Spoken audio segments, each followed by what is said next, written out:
Welcome back to LOS Live, sponsored by Premier Lending. I'm Devin Dubuque, and today we are bringing the heat. We've got Allison Larson from up in the great state of Minnesota, out of Minneapolis, and it's Allison Larson Loans. And I got to tell you guys, I heard her speak a couple of weeks back, and I was like, man, we got to get her over here on the show and share what she's doing out there with the audience. So welcome to the show, Allison. Thanks for jumping on. Thanks for having me. Absolutely. Absolutely. So I always like to do a little, where are you from originally? So are you originally Minnesota? Is that where you got started? I'm not. I'm from Sheboygan, Wisconsin. Okay. So Wisconsin, Sheboygan. Sheboygan. Yeah, Sheboygan. I love it. So Sheboygan, Wisconsin. Are you cheesehead? I am, yes. So my stepdad was from Wisconsin, and he was a big Packers fan, growing up. So I'm a Chiefs kid. I'm from Kansas, but I also, I like the Cowboys a little bit too. I'm a bit of a sellout. So okay. Yeah, people from Wisconsin you don't really sell out the Packers. That's one you hold on to. Yeah, that's a good one to claim. Green and yellow. That is the kind of the unfortunate part. Green and yellow, especially that color green, not really aesthetically great for me, but yeah. I love it. So born in Wisconsin, and where'd you go from there? So graduated from high school and I went to the University of Minnesota. Okay. And stayed here since then. I went to school to be a poli-sci major. I was going to go to law school. Fell into a job at a mortgage company here locally, and here I still am. Yeah, that was it. Yeah, you're like, you know what? There's something about this wild industry. Yeah, I'm just gonna stay here and stick around for a little bit. Yeah. Very cool. But you didn't change to a Vikings fan. I don't cheer against the Vikings. Okay. So one of my very best friends from growing up worked for the Vikings for years. So I know a lot of the people that work there or have worked there. And so through that, I've always supported them. So I don't cheer against them unless they're playing the Packers. And then it's, it's kind of like me and the Cowboys, right? At the end of the day, I've been living here in Dallas for 25 years now. My son grew up here. He's a big Dallas fan. But if we're playing the Chiefs, it's go Chiefs, right? I'm watching I might become a Cowboys fan. I'm watching the DCC cheerleader show on Netflix right now. I saw that. I have not hit the play button yet, but I saw that. You probably won't like it. It's kind of a girl show, but I think it's good. Well, my wife and daughter, they may have a different opinion, right? They probably already watched it. Yeah. I love it. So you stumble into the industry, not even what you had initially decided to go to school for. And did you go straight to origination side? No. So all of college worked on a team. A family member of mine is in the business, and she called me one very hungover day in college and said, do you have any friends who need an internship? And I said, can I do it? She said, you don't want it. It's going to be awful. And I said, if it's paid, I'm there because I'm pretty broke. And I showed up the next day with like a printed interview and a business outfit on. It felt very stressful. And I remember walking to the conference room and she started laughing. She was like, I didn't expect you to bring a resume. Like anyone can do this. Let me show what you're going to do. And I had to help cold call. And so I started doing cold calls. Is how I learned the business. Didn't even know what a mortgage was. And slowly learned it from there, day by day, just learning. Then it was taking loan apps, and then it was helping calculate income or chase documents or whatever that might be. Yeah. It's funny. Anybody can do this. I don't know if that's true, right? Like, I think you've got to be really passionate. I mean, here's the deal. Anybody can do it and not do it well, right? Yeah. Anybody that wants to do it well. What year was it? It would have been like 2010, 2011. So rates were about 3%. And so all I had to do was call people who had a mortgage and ask if they want a rate at 3%. So, and then write their name on a piece of paper and then hand it to someone else to convert that. So most people, if they can dial a phone, just making a phone. Yeah. Making a phone call. It's funny. I used to tell people that during the pandemic, my daughter at the time was like, 4 years old. And, we had a lot of folks on the team that were like, man, we're amazing. And I'm like, well, the market's amazing. Like, you could put my 4-year-old daughter on the phone and go, oh, you're at 6. Now you're at 3, you win. Right. Like, yeah. That being said though, in our industry, people act like the phone weighs 3 million pounds and they still won't pick it up, right? Yeah. Like I locked Yeah. 3 refinances last week and was giving a loan officer a pep talk this morning because as we're recording this, it's July 7th, which It is is. the most Monday of the entire year, right? Everyone's been off of work and probably had too many cocktails for 10 days straight and all the things. And so I was giving someone a little pep talk this morning. I'm like, call your past clients. It's just like, for what? I'm like, get some refis. And like, to me, that's free money that we're Right. not taking advantage of, and honestly disrespectful to our database if we're not calling them, having Absolutely. conversations about their needs. And so, yeah, but so some people, I guess not everyone is willing to pick up the phone, even if it seems like it should be easy. Well, I think a lot of people think you have to have a value proposition. And there's a lot of folks that are stuck in the mindset of if they got a rate in the 3s and the rates are in the 6s or 7s now, that there's no benefit there. But what I think a lot of people forget, Allison, is that we've got a lot of equity in our homes. A lot of people are short on cash right now because we've had this big inflation issue that some people maybe haven't been paying attention to, but I think everybody knows. And credit cards are at 25 to 29%. Yeah. Like at the end of the day, people need money and they need help. And maybe the mortgage isn't a bad idea to help them along the way, right? I also think people just get really in their heads. I think the world of Instagram and TikTok and Facebook has been the biggest ego blow for people in our industry because you always look at someone else. They already work with so-and-so, I'm not going to call. They reposted this, I'm not going to call. They follow me and I posted about a refinance and they didn't call me. So, and I think we just get in our heads more than we maybe did. I didn't even know what a mortgage was, so I wasn't afraid to call anybody. I didn't know what I was going to offer them. Yeah, well, you kind of got thrown into the perfect storm too. It was like, hey, rates are really low. We need you to make all these outbound calls to people you don't know. And you're like, okay, I guess that's what I do, right? So now when things have changed and the market's different, that muscle memory that a lot of people have or don't have, right? Which is just, I'm going to call people and tell them thank you and have conversations. You don't have that issue because you had so many calls back in the beginning part of your career. You got that. When I first started, I've been doing this for 23 years, right? And when I first started in the industry, I actually wasn't on mortgage. I started in car sales years ago, right?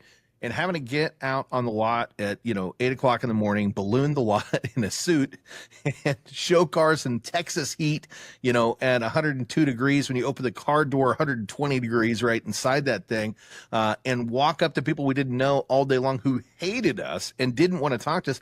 For some reason, you lose that. That problem of like, I can't pick up a phone. You can pick up any phone at that point in time. In fact, you're just happy to be inside in the air conditioning at that point in time. So yeah, I love that you said that though. Now going back to, so you go to refi and you're doing this and you said 2013, is this right? So I graduated college in 2013. So it would have been a little before then because when I graduated, so I worked different positions on the team. For those who have done like core coaching or any type of coaching, I was a dialer position and then I was an LP1 is how I learned the business for a long time. So I just managed someone's lead tracker, helped pre-approve clients, things like that.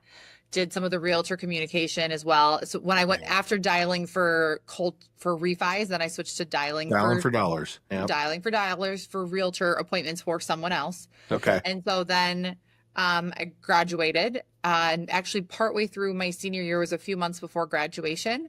I switched to be a 100% commission loan officer. And I remember the day coming into the office and be like, okay, so what should I do today? She's like, remember that phone? Pick it up.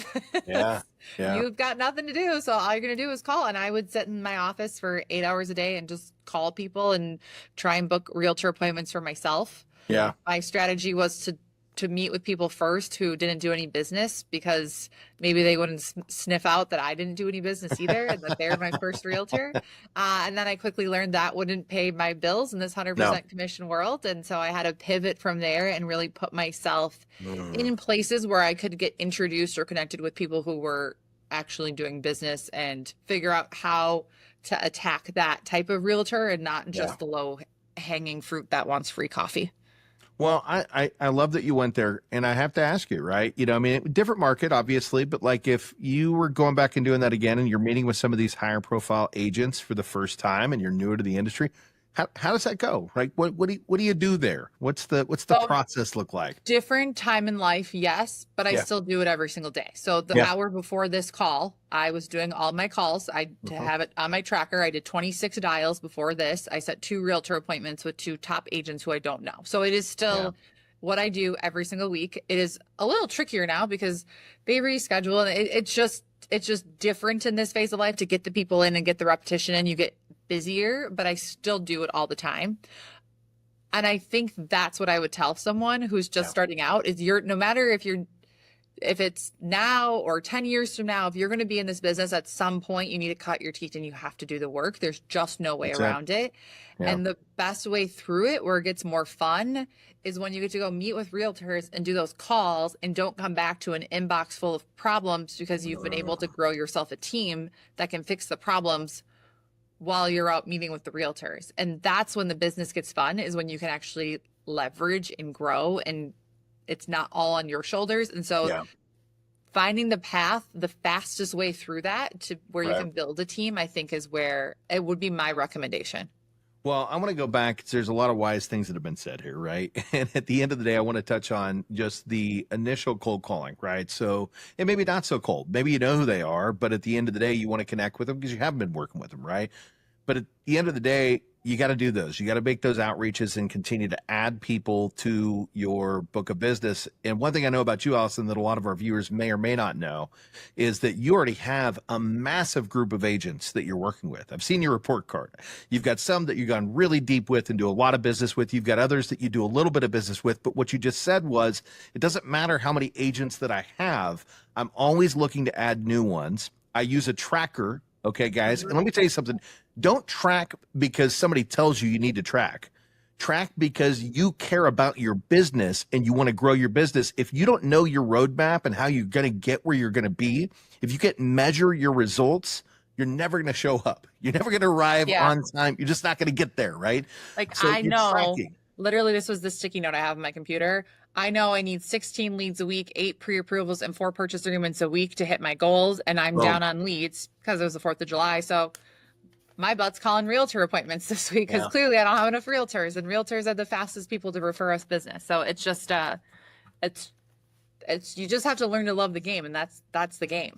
Yeah. Well, at the end of the day, you're out there, you're taking action, you're doing what it takes, and you're not just telling people what to do, you're doing it. You're on the streets, making the calls, making the efforts. So when you get that agent on the phone, what do you tell them, right? Maybe you haven't talked to him before. How does that conversation go? I think people really overthink this. I've said the same thing since day one. So you want to role play real quick? Yeah. So I just ring. Hello, Oh, hey, Devin, it's Allison Larson calling from Guild Mortgage. How are ya? man. I'm great. How are you, Allison? I'm good. Say, everywhere I turn, I keep hearing great things about you. I would love to connect and just learn a little bit more about your business. Are you free at all next week, Tuesday at 9? We could find a middle point, 30 minutes, grab a cup of coffee. I don't know. I'm pretty busy. How does next week, Thursday look? Do you have your calendar in front of you? I might have a spot. Okay, let's do Thursday, 9:30. Southdale Coffee Shop work? Let's do it. I love coffee. So then I just grab their best email and I send them a calendar invite. The reality is this. I used to do let me overcome the objections, and I'd practice what I'm. If I have to get beaten up to just get you to a coffee meeting, one, you're probably not going to show up. You're going to no-show me. And two, it's probably not the right fit anyways. Yeah. And so to me, like if they say no, oh my gosh, no worries at all. I love that you're loyal to your lender. In this business, people are getting out at a crazy rate. Would it be okay if I kept you on my list and just gave you a ring back in 6 months or a year and see if anything's changed? Yeah. And then people, what do you say when they say, who told you good things about them? Anyone who asks that is like, what, have they never done a transaction? Like, you shouldn't be calling people who can't even fathom that someone would say something good about them. Yeah. And if they do ask me that, I'm like, oh, watermark title. I just give it up. Well, or you could use programs like Redder, right? Like anyone anyone in their office, right? Like you can see what office location they're in on Redder. And my secret is I pull them up on Redder on one screen, and then on the other screen I have their Facebook profile or something else up. Yep. We 100%. all mentally make these realtors up to be like we're cold calling Jeff Bezos and asking him to go to coffee. We're Right. not. Like we're just not. Like some of these Yeah. people are significantly less professional, can barely use social media. They don't really run a true business. They need our help. They They need a do. good, solid resource to help their clients because they need to close deals too. Yeah. Well, and if you need another one, another thing that you can say is, hey, you know what? I keep seeing your name pop up. And at the end of the day, we're probably going to have a contract or two, run across each other's desk. I'd rather you know who I am than don't. That way, if you do, you can go, oh, that's Allison. She's one of the good ones, right? Hey, Mhm. why don't we do Tuesday at 3, right?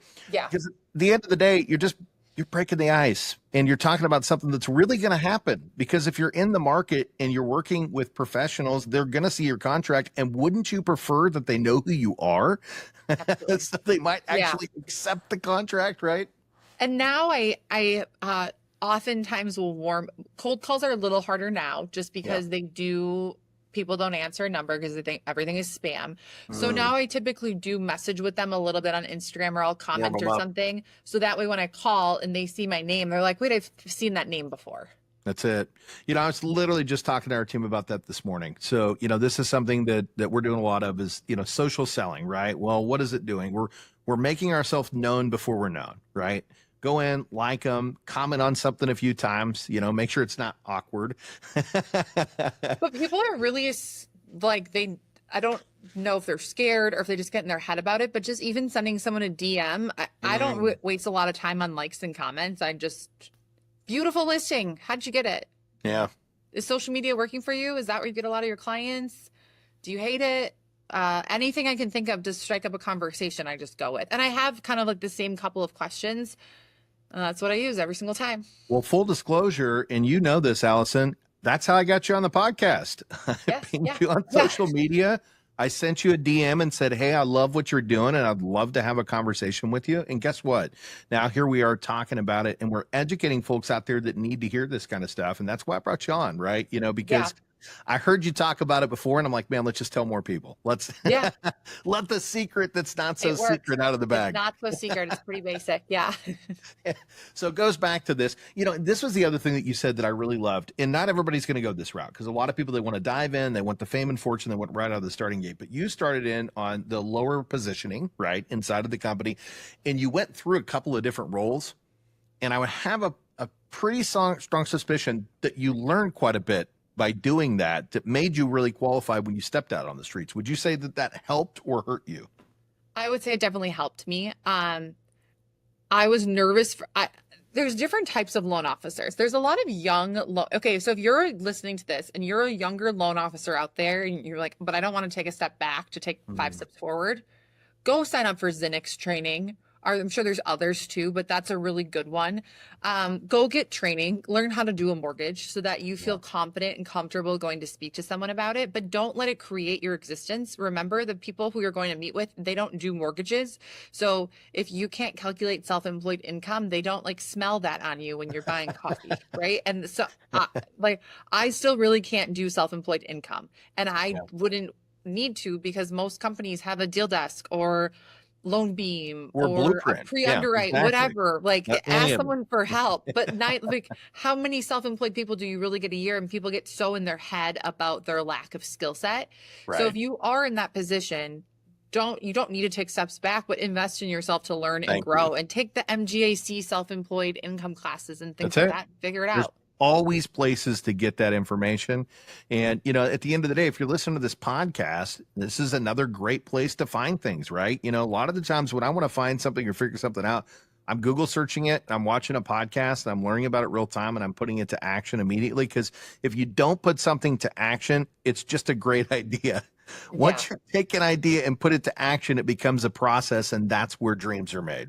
And I think just always to be learning is really important, whether it's learning about your sales skills, whether it's learning about a new loan product, whether it's learning about, I don't know, how to use your tech stack differently. Like you should be investing time as a business owner. You should be investing time in learning about something, about the market, whatever, constantly. Like it should be a bulk of your day every single day that you're always improving your skill set because it is always changing.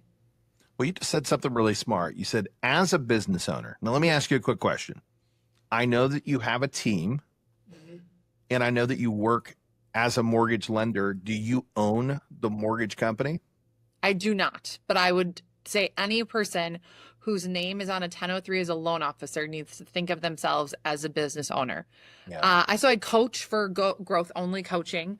Yeah. And one of the biggest ahas I've had coaching other loan officers is a lot of times they'll come to the calls and they're frustrated with their company dropped the ball on this, and my underwriters suck, and my pricing sucks, and my processor sucks, and my closers never do anything on time.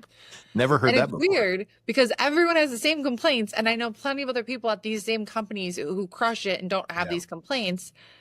They're not treating it like a business platform. Your company gives you the widgets to close loans and you adapt to those widgets. Yeah. There should be no room for those things to go wrong unless a processor lied to your face when you got on your daily team meeting or your pipeline meeting after you said, did they sign the CD? Did the CD go out? Did they agree to escrow? Yes. I mean, all of these things have to be checked and balanced. And sometimes Yeah. people get so far on the sales side that they get out of their pipeline, or so far in their pipeline, they get out of their sales. As a business owner, you have to analyze everything: your marketing, your sales, your operations. If you're not having an operations issue, you're probably having a sales issue. As soon as you're not having a sales issue because you're too busy, you're having an operations issue. That's being a business owner. If you're Yeah. not having issues, your business is probably dying. That's also really bad, right? And again, it's loving that game and always getting That's 1% it. better and figuring out what you can implement. Well, I love that you said that, because at the end of the day, I teach this all the time, right? At the end of the day, we are one person, but we can build our team underneath us. So if we go into this industry thinking, I'm just a loan officer and it's me, and it's just me, we're not going to get very far, right? I tell everybody, what you want to do is you want to be looking at where you want to go and start planning for that future and start setting benchmarks that are going to help send you in that direction. And then the other thing, and I think this is really important, if you want to get compensated the way that doctors and attorneys and professional athletes get compensated, you need to put some investing in yourself, right? So let's talk about, players like Michael Jordan or, Kobe, right? What do? They got to practice early. They stayed after the games late. They shot hundreds of free throw shots. Did they not know how to play basketball? Absolutely not. They were amazing, right? But why were they amazing? Because they were always sharpening their skills and getting better at what they do. So what Allison's talking about here is get coaching, right? Vest yourself in your business. Be educating yourself. Always look for ways to improve your skill set so you can get better and move to that next level, and treat yourself like you own the business, because you do own the business. Once you own that business and the employees that you start to staff underneath you understand your process, the direction that you want to travel in, how you intend for things to get bigger and better and provide great service for your people, you start to build traction. And that traction turns into a locomotive. And the next thing you know, you're producing on a massive level like Allison here, because you set these non-negotiables and you just do it, right? Yeah. I think so many people in our business right now, they oh my gosh, I can't believe I'm not closing our business. I can't believe this. I can't believe that. And they're thinking, there's a lot of people who are thinking about getting out of the business. And it's fascinating to me that they would go take a job working for someone else 40 hours a week, and they have yet to show up for themselves 40 hours a week. There's so many loan officers who count the drive time to the office or to a coffee shop as working hours. I'm like, if you work for 3M, they're not going to pay you for your commute time. That's it. Yeah. Right. But sometimes we're not real with ourselves, and it's Yeah. having someone look you in the eyes and being a good self-reflectant in a loving way and go, I see that you're capable of more. Let's bring it out. And how do we pull out your greatness? Amen. Yeah. Yeah. How do we make you the best version of yourself? How do you make yourself the best version of yourself? And I think that's one thing, Allison, they got to want it first, right? Like, we can't give that to them. They have to want to be at the top of their game. And then they want to they have to come to you and say, hey, look, what can I do to get better? Right? Like, what is it that I got to add? Devin, I used to think that, okay, they just have to want it first. People just don't want it bad enough. And now I've shifted my mindset on this. I do believe that people want it bad enough. I actually think there's so many people who feel so down and insecure right now with how this business has treated them. They're even embarrassed for themselves to say how bad they want it. They're embarrassed for themselves to say, this is where I've completely fallen short on myself and I haven't done it. And they don't even want to just be straight up and say, yeah, I haven't been making my realtor calls. No, I've met with 2 new realtors all year. I don't even have a realtor list. Like, they're really scared to actually put that out there and to feel like a failure. And I Yeah. think sometimes the best thing that can happen to us is looking at it just eyes wide open and going, I hit the bottom. Now Yeah. it should be easy to get up from here. And it's just shifting that mindset and going, okay, I'm 2 feet in, or I'm just going to be done and be 2 feet out. Yeah. Sometimes you got to fall down really, really, really hard, right? Before And you for can some get loan back up. officers, if you're sitting here in 2025 and you're still down on your numbers and you're still hoping rates are dropping and you're going to get that refi push any day now, I'm like, if this isn't the rock bottom for you, then I don't know, right? Like, if you're feeling the hurt still, this has got to be what propels you forward. So I'm hoping that the people who are still in it find that gumption and that eye opening and go, okay, I'm ready to double down. This is going to be my career and I'm going to make something for myself. Amen. Amen. Get up, right? Like, stand up and like do something about it, And again, if you're looking for somebody to help you, Allison's a coach, right? Come over to the MLO Live morning shows hosted by Scotty Hudspeth. There's some great people jumping on there every single day, and just get yourself energized and then take action, And the one thing, again, I really can't stress enough, and Allison, you set it up perfectly. Know your numbers, right? Like, know what it takes to get to the deal. Know how many calls it takes to get to the meeting, because that's how you're going to know what your roadmap is to hit the goals and the numbers where you want to be. And you've got to set those forth as non-negotiables, or you're never going to get there. You're never going to find it. I tell people this all the time. It's like, hey, if I told you to drive to South America and I didn't give you a map, could you get there? You may not get there even if you had a map. I was really thinking about that. I was like, I probably could figure it out. Maybe I should say, to the furthest north part of Canada, right?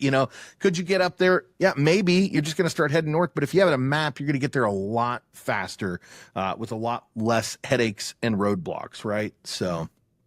Absolutely. Yeah, no, absolutely. And I think sometimes people just need to just dumb it down a little bit. I think in this world of Redder and Salesforce and all the 3 million CRMs people can have and Bonzo and all that, it's like, it's too much for people. And they get so stuck on this and then stuck on this and then stuck on this. And they forgot just the basics. You guys, Excel has spreadsheets. Just use them. Like, put your leads on a list. Once they're pre-approved and out looking, put them on the next tab on a list. And once they're in your pipeline and they're active, put them on a list. And every single day, just open up the same spreadsheet and go through the list and go, what leads should I call that need to get still pre-approved? What pre-approvals do I have out looking that might want to buy in the next 30 to 60 days? Who do I have under contract that I need to double check that we've got the ball rolling? Like, don't overcomplicate it. To me, all of this extra stuff we've all focused our time on is just too much. And no one needs to be, you don't need to be an Instagram influencer. You don't need to be a TikTok star. I don't even have TikTok. Just do what's comfortable to you, but just show up consistently and don't be scared to put in the work. Amen. Well, I love what you said there, right? And this might have to be the part of the title, right? Like, in a world of tech, right? In 2025, when everybody's saying get familiar with AI and understand your CRMs and have everything working out, you know what? Maybe the smartest solution, if you're not doing that or don't have time to do that or don't understand how to do that, is just go back to the basics and pick up the phone and make the phone calls and keep track of it on a good old-fashioned Excel spreadsheet and just do the work, right? Get out there and do what it's going to take to find the business. That's really what it's all about. Absolutely. Absolutely. Yeah. Well, what did we not tackle today that we should have? I think that the biggest thing people struggle with is, okay, how do I get these new realtors, which we talked about that. And now what do I say after I go to a coffee meeting? And now, okay, so now how do I follow up with them? And what if they don't send me and they get so in the weeds on things? I think a couple of things that are important to remember is that not everyone is going to be our person. Just because you have 20 agents on a list doesn't mean, one, look them up in Redder and make sure they even have enough business to send you. Sometimes we have agents on a list who haven't sold a house in 3 years. That's okay. We can be their friend. We just probably don't need to call them every Monday for business. And just have a plan and a true business plan of how you're going to touch base with these people and continue to stay in flow with them. I used to be big on follow-up. I had a 18-step follow-up plan, and we sent a book, and then we sent a podcast, and then we sent a gift to their house, and all. it just didn't matter. It didn't work in some of these agents. They just need to be in flow with us. They just Yeah. need to stay in touch with us. And maybe it takes them a year to send us a deal, and maybe it takes them 30 days. But where I've had the most success is by being totally okay and comfortable. If I meet with someone and I can't call them every week because they maybe don't have a deal to probably send me every week, and I talk to them once a month and invite them to stuff and Yeah. stay in touch when it's appropriate, and think about the person on the other side and not just obsess over my process that I have to fit them into a perfect box. I love that. I love that. So make human connections. Yes, and be a Be there human when in they need return. it.